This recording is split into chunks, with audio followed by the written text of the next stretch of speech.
유사종교의 성경 해석에 대해서 오늘 좀 인문적인 성격으로 이렇게 문을 여는 듯한 성격으로 말씀을 드릴 겁니다. 그 유사종교 사이비에서 자신들의 어떤 교리 내지는 어떤 교주의 정당성을 확립하기 위해서 교리를 설명하기 위해 유리한 구절들, 구약성경, 신약성경, 뭐 기타 이것들 원하는 것만 픽픽픽 그냥 요 문장만 오려서 자기네들이 원하는 방식으로 아전인수격으로 해석을 합니다. 성경이라는 것은 사실은 신앙 공동체의 신앙 고백서예요.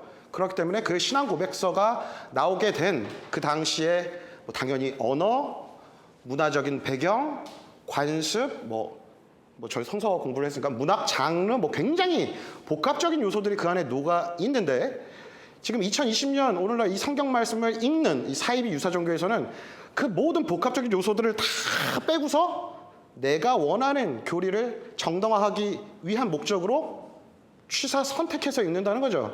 그러면 가톨릭에서는 그러면 어떻게 성경을 해석하는가? 가톨릭 교회에서 이야기하는 성경 해석과 관련된 부분은 사실 계시라는 말이 꼭 나와야 됩니다. 계시, 이제 감추어진 창조주, 절대자 하느님께서 당신 자신을 드러내 보이시는 것.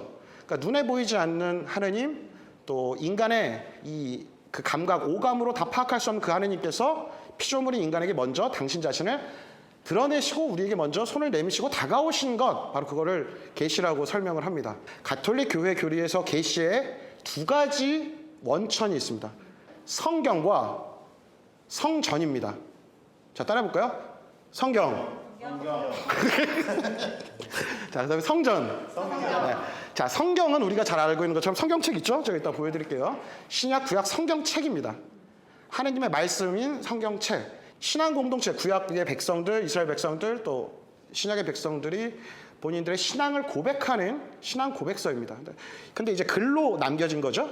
근데 성전이라는 것은 글로 옮겨지지는 않았으나 그 외에 다른 전통을 통해서 우리에게 오늘날까지 전해지는 어떤 교회 안에서의 사도들로부터 이어오는 어떤 교회 안에 살아있는 전통이라고 이야기를 할 수 있겠습니다. 이 부분은 나중에 좀 더 설명을 해드릴게요.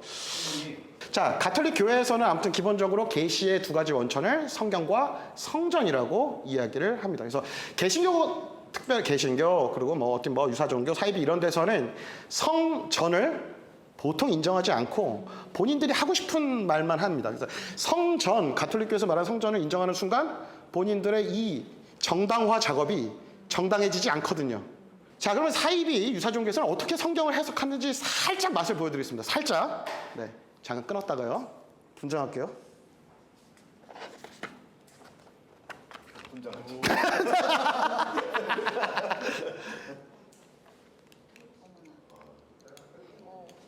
자, 이거 메드 인 차이나 5,000원 주고 샀습니다. 좋아요. 짠 하고 나타나야 되겠네. 자, 짠! 자, 사이비 유사종교에서 성경을 어떻게 해석하는지를 간략하게 설명을 드리면, 제가 지금 변신하고 나타났죠? 네. 제가 뭘 쓰고 있어요? 선글라스. 검은 안경. 네. 색안경을 끼고 있죠? 색안경.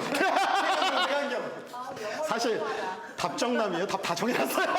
대본대로 갑니다. 네.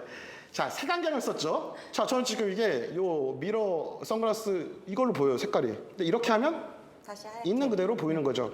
사실 사이비 유사종교에서 성경을 해석할 때 한번 그들의 논리에 설득된 사람들은 이게 스스로 이렇게 벗겨지지가 않는다는 거죠. 눈꺼풀이 씌운다. 이 얘기인 거죠? 그렇죠. 네. 그러니까 사실은 이렇게 원래 있는 그대로 볼 수 있는 세상을 이 필터링을 하면서 왜곡해서 볼 수 있는 부분이 있다는 거죠. 그러면 이렇게 색안경을 끼고 해석하는 그 사이비 유사종교의 예를 간략하게 하나만 들도록 하겠습니다. 네, 우리가 지난번에도 얘기했던 그 신천지 같은 경우에 교주 이만희 그 시의 정당성을 옹호하기 위한 논거로 다음과 같은 이야기를 합니다. 자, 구약성경에 예수님이라는 이름이 없다. 근데 이만희 역시도 구약성경, 신약성경에 이름이 없다. 그렇기 때문에 예수님께서 구세주이신 것처럼 이만희 씨도 약속된 선지자, 이긴 자, 보혜사, 이런 내용을 해석을 펼칩니다. 그래서 결국에는 예수님과 이만희를 그러니까 이만희를 통해서 예수님의 어떤 뭐 그런 구원 계획이 완성됐다라고 주장을 하는 것 같아요. 구약에는 등장하지 않는 예수님이 신약에 등장한 것처럼 네. 구약 신약에 등장하지 않는 이만희가 그다음 신신약에는 그렇죠, 등장해서 그렇죠. 주인공이다. 네, 네, 네, 이 얘기인 네. 거죠. 네. 네.